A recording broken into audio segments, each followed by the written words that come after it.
આનો શું ફોન આવ્યો? હા ભાઈ, ક્યાં હો? ઘરે જતો. તું કહેતો તો ને પૈસાની જરૂર પડે ત્યારે ફોન કરજે. હા હા. આ તો 1,40,000 લઈને વાલ 14 પ્રો લેવાનો. અરે આવું હમણાં પૈસા લે ને એમાં શું થઈ ગયું? હા વાલ. હાલ પહોંચ્યો. હાલે ભાઈ પૈસા.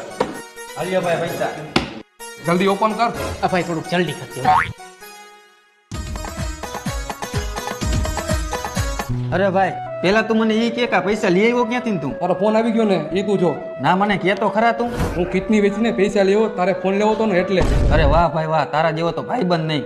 અત્યારે આ દુનિયામાં લોકો 5 રૂપિયા નથી આપતા અને તે મારા માટે 1,40,000 રૂપિયા આપ્યા ઈ એના ફોન લેવા. વાહ ભાઈ વાહ. જોયું ભાઈ, આવા ભાઈબંધ હોવા જોઈએ. એને એની કિડની વેચીને પૈસા લઈ આવ્યો અને એ પૈસાનો મને આઈફોન લઈ દીધો. હવે એને એની કિડની નથી વેચી, મારી વેચી નાખી. કેવા માણસો હે નહીં? તો લાઈફ ફોન મારી પાસે. એમ થોડુંક હાલે. કેવા માણસો હે સમજો ને તમે.